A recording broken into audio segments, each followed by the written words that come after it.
Unbox natin itong Tupperware air fryer. Pasimulan na po natin. Bukas na po kasi kakatanggal lang ng tip. Pero ngayon pa lang natin i-unboxing yan. Yan ang dito, papel niya. Step by step kung paano makapagluto sa air fryer na ito. Ayan, sundan nyo lang po yan para next. Ito po yung pinaka product.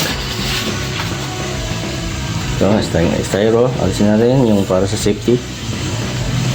At pagkatapos mo nun, ang air fryer na mismo. So, pasensya na po sa ingay kasi marami po nagawa dito sa paligid natin. Sa baba, styro pa rin, kaya siguradong safety at maayos. Bago po natin yun, palitan po natin paikot yung karton nya.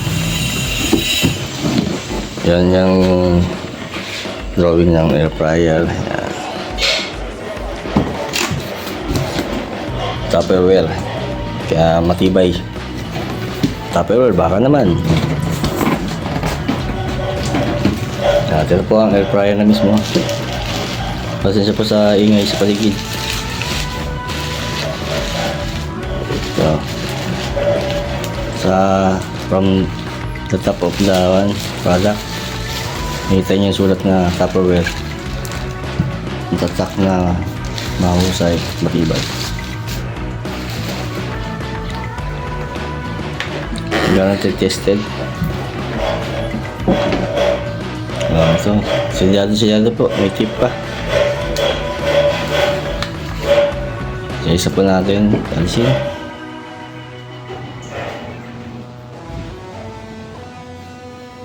Yun, no? Talagang kapit. Silyado, parang ayaw pang umalis. Nilayuan ka ni X, pero yung kapit nung tape hindi ka maalisan. Kapit na kapit eh. Yan na yun. Dito may tape pa Talagang safe na safe para hindi mahulog o matanggalan.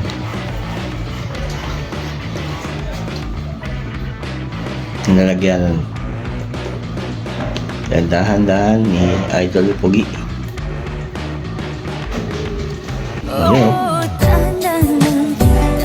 Kapit na kapit.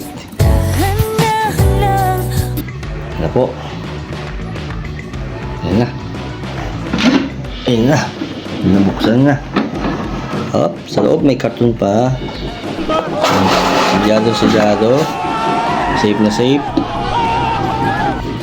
Ayan, ito ang kanya drain ng oil galing sa kung anumang manok o baboy ang nalagay nyo, baka, kambing. Ayan, maganda, kitang kita, maayos, malinis at matibay, maganda. Masarap magluto ng mga lechon. Kaya susunod ulit mga kaibigan, idol, tropa. Sa ulitin, babayu!